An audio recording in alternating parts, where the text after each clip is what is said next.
Welcome to today's Farm Life. I'm Doug Cunningham. Today we're going to be talking about hay, the availability of hay, the challenging year it has been with the hot, dry conditions of finding hay, putting up hay, taking care of hay, buying hay or selling hay.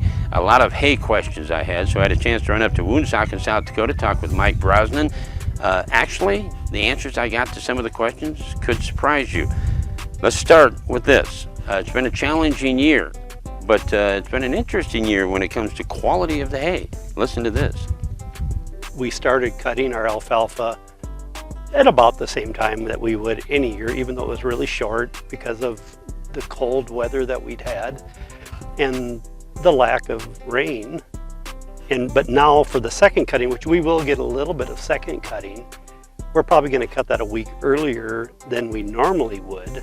Usually there's about 25 to 30 days in there, and we're probably at 20 days from cutting it the first time. But putting up the hay with the 95 to 100 degree weather, you know, there was no rain, it was just hot every day and the wind blew. It was probably made the nicest hay that we have ever put up. I don't think we've ever put up our entire first cutting with zero rain, and that's what we did this year. And it's just as green as the day that we cut it. Like right now, some of this hay, which is first cutting here in this shed, it tested like 235 relative feed value. Even though it's first cutting, normally we're at 150 to 60 feed value. But the fact that it laid on the ground maybe only 4 days at the very most with zero bleaching to it, that keeps the feed value high. And anything that is drought stressed will be higher in feed value, whether it's wheat or things like that. Proteins will be higher in them because of being slow to grow. Even though I said we're cutting this quicker, I'm saying 20 days as opposed to 25 to 30 days. It doesn't seem to have grown very fast, but it hasn't grown very tall. And that's why the quality should be high, unless it all gets rained on, and then that'll change the quality.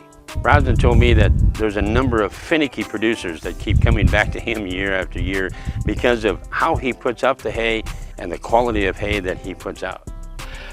The dairy quality hay in 2021 wasn't the dairy quality hay in 1980. You'd better have some awfully nice hay. And that's, I think, a lot of people don't quite understand how picky and how concerned these people are about milking their cows. And they want the hay to be the same. And one thing with that, most of our fields are, you know, a quarter of alfalfa or larger. We have some fields that are 300 acres. And when you have big fields like that, you can bale a lot of hay consistently instead of having a 20-acre field here and a 30-acre field there. And the dairy farmers want a ration that's consistent. That's very important to them. We will more than likely end up with less hay than we had a year ago. We hope that the dollar amount at the end of the year is the same, but it could be a wake-up call for the people that are always cutting this all short and don't have, how would I say it, a consistent supply. You know, we sell a lot of hay to different people that, you know, some guys might buy 30, 40 semi-loads from us, and another guy might every 5 years buy one load, and then he shops around and he buys it from somebody else. And I can see that happening. The guys that shop and shop and shop and try to get it the least expensive as they can, they may have trouble finding someone willing to sell them hay this year. As the old saying goes, make hay when the sun shines. And the Brosnans, they know how to make hay when the sun shines, up here by Woonsocket, South Dakota. Remember, feel good about what you do today, because what you do today is very important.